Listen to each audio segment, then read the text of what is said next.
2024, une année marquée surtout par la création de la Confédération des États du Sahel, le départ de ses membres de la CEDEAO. 2024, sur le plan diplomatique, c'est aussi le renforcement du partenariat stratégique devenu plutôt stratégique avec certains pays amis comme la Russie, la Chine et la Turquie.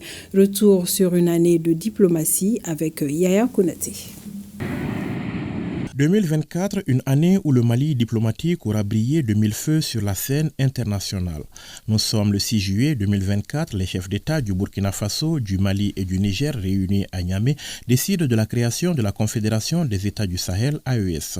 Ensemble, ils avaient annoncé dès janvier leur départ de la Communauté économique des États de l'Afrique de l'Ouest, CEDEAO, organisation jugée instrumentalisée par la France.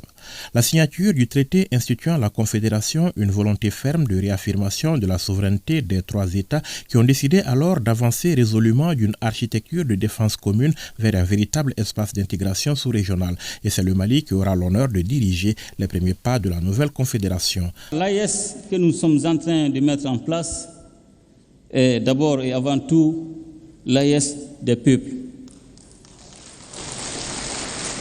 Une AES dans laquelle les Burkinabés et les Nigériens seront chez eux au Mali et inversement.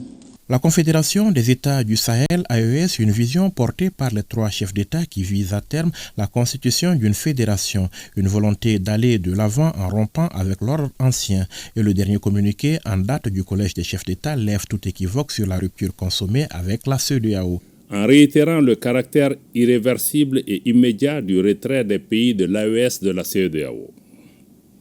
Dans sa déclaration du 14 décembre 2024, le Collège des chefs d'État de l'AES considère, à juste titre, la décision de proroger pour 6 mois le retrait du Burkina, du Mali et du Niger de la CEDEAO comme étant une énième tentative qui permettrait à la junte française et à ses supplétifs de poursuivre la planification et la conduite des actions de déstabilisation contre l'AES. La démarche est claire, les autorités maliennes l'avaient déjà déclinée en 3 principes qui guident désormais l'action publique au Mali, parmi lesquels le respect de ses choix de partenaires.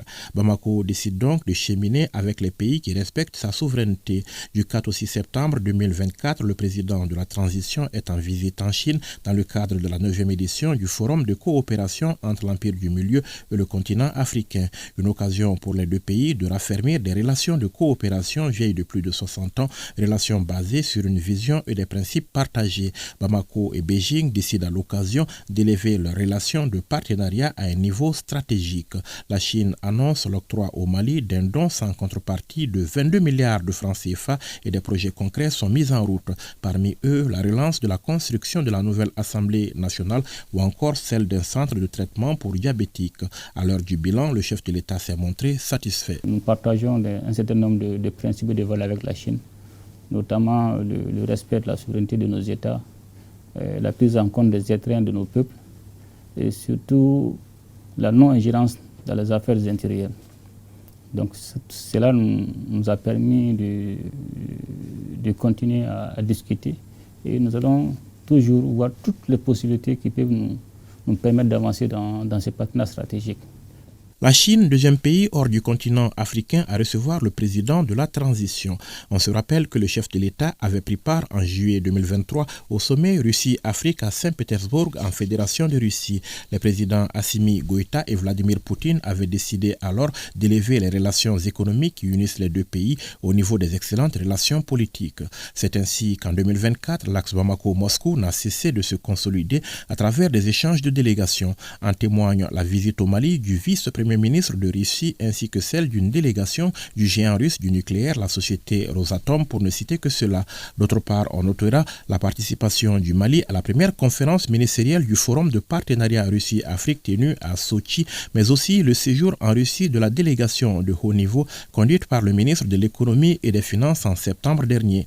Invité à prendre part à la semaine russe de l'énergie, notre pays a participé ainsi à la réflexion mondiale sur les questions liées à ce secteur stratégique et à la promotion coopération dans le domaine avec la Russie. Nous avons beaucoup de capacités en matière de développement agricole.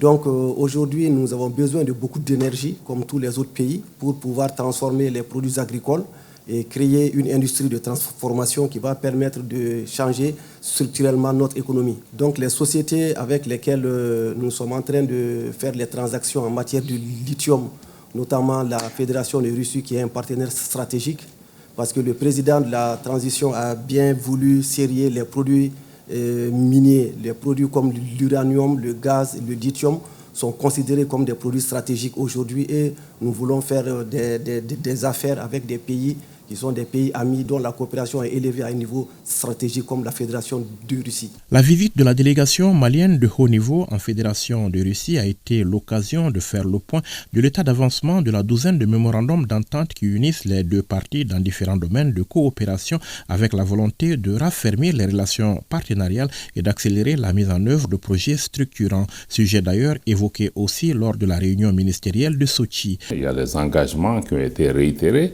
pour que la Russie et la partie africaine travaillent ensemble pour pouvoir concrétiser les différentes initiatives dans les différents domaines.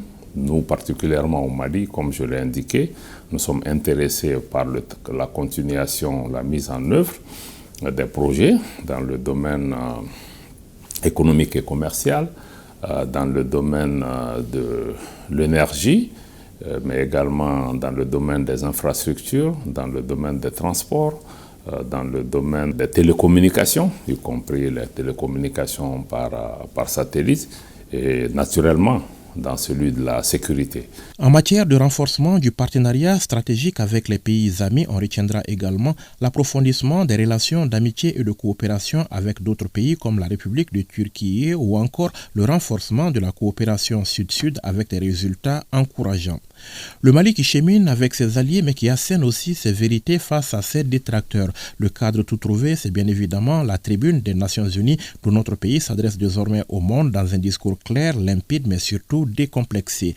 À l'occasion de la 79e Assemblée générale des Nations Unies tenue en septembre dernier, le ministre de l'administration territoriale et de la décentralisation, porte-parole du gouvernement, réaffirme l'attachement de notre pays à sa souveraineté et dénonce des ingérences extérieures dans les affaires du Mali. Nous constatons une grave ingérence dans les affaires intérieures du Mali. En effet, la nature de la solution déployée par les autorités maliennes ne concerne que les Maliens. Depuis la fin de l'accord d'Alger le 25 janvier 2024, les Maliens n'expriment qu'un seul vœu le concernant, que son âme repose en paix. Monsieur le ministre des Affaires étrangères, l'accord est bien et belle mort, vos incantations ne serviront pas à le ressusciter.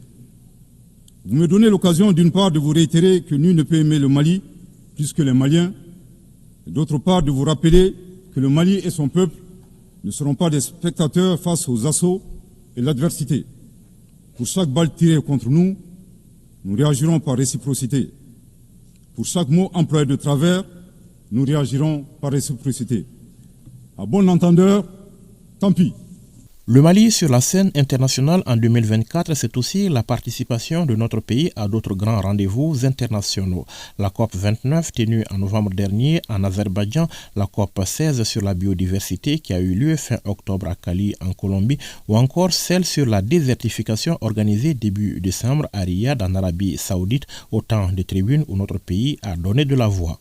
2024, une année marquée également par la fin du processus de liquidation de la MINUSMA, la mission multidimensionnelle intégrée des Nations Unies au Mali. Mi-novembre dernier, les autorités annoncent la fin de la dernière étape du processus de retrait qui a débuté en fin 2023. Clap de fin donc pour une mission entamée en 2013 pour stabiliser le Mali et qui quitte le terrain en laissant notre pays face à ses défis.